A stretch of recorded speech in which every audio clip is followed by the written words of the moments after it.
Hotel ടാസ്കിൽ അതിഥിയായി എത്തിയ സാബുമോൻ കുത്തിത്തിരിപ്പുണ്ടാക്കാൻ നോക്കിയ നോറയ്ക്കിട്ട് നല്ല കിടിലം കൊട്ടാണ് കൊടുത്തത്. വലിച്ചു കീറി ഭിത്തിയിൽ ഒട്ടിച്ചു എന്ന് തന്നെ പറയാം. തനിക്ക് സിഗരറ്റ് കൊടുത്ത ജിൻഡോയ്ക്ക് സാബുമോൻ അവിടെ ഒരു ടിപ്പ്, ഒരു കോയിൻ കൊടുക്കുന്നുണ്ട്.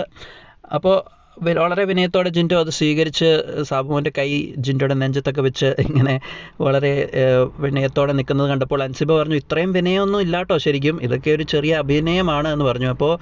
അപ്പോഴത്തേക്കും നോറ അതിൻ്റെ അകത്ത് കയറി കുറച്ചും കൂടി ഒന്ന് എന്താ പറയുക, സ്റ്റാർ ആവാൻ നോക്കിയതാണ്. അവിടെ നോറ പറഞ്ഞു, അയ്യോ ഒട്ടും വിശ്വസിക്കല്ല്, ഇതൊന്നും അല്ല, ഇതൊക്കെ ഇങ്ങനെ അഭിനയിച്ച് കൂടുതൽ കോയിൻ കിട്ടാനുള്ള ഓരോ പ്ലാനിങ് ആണ് ഇത്, അപ്പോൾ വിശ്വസിക്കല്ല് സാർ എന്നൊക്കെ പറയുന്നത് കേട്ടു. അപ്പോഴത്തേക്കും സാബുമോൻ തിരിച്ച് നോറയ്ക്കിട്ടൊന്ന് ചോദിച്ചു, നിങ്ങൾക്ക് വിശ്വാസമില്ലെങ്കിൽ പിന്നെ നിങ്ങൾ എന്തിനാണ് ഒരു ഹോട്ടൽ എംപ്ലോയി ആയിട്ട് ഇയാളെ ഇവിടെ വെച്ചിരിക്കുന്നത്?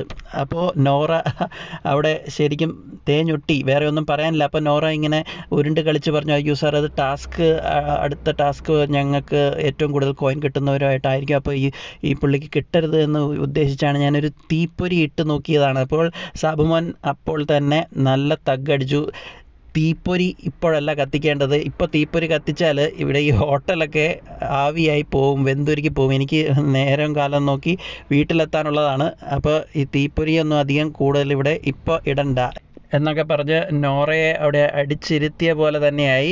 അപ്പോൾ അനാവശ്യമായിട്ട് ജിൻഡോയെ ചൊറിഞ്ഞ നോറയ്ക്ക് നല്ല വയറ് നിറച്ച് അപ്പോൾ തന്നെ സാബുമോൻ്റെ കയ്യിൽ നിന്നും കിട്ടിയിട്ടുണ്ട്. അപ്പോൾ അവസാനം സാബുമോൻ പറയുന്നുണ്ട്, ഇങ്ങനെ തീപ്പൊരിയിട്ടും ഇങ്ങനെ ഓരോ വിശ്വാസമില്ലാത്ത ആളുകളെയൊക്കെ ഈ ഹോട്ടലിലൊക്കെ കയറ്റി അവസാനം ഈ ഹോട്ടൽ പൂട്ടിക്കുന്ന ഒരു അവസ്ഥയിലേക്കാണല്ലോ ഇതിൻ്റെ ഓണേഴ്സിൻ്റെ പോക്ക് എന്നുള്ള രീതിയിൽ അവസാനം പറഞ്ഞ് നോറയുടെ തൊലി ഉരിച്ചു കളഞ്ഞു.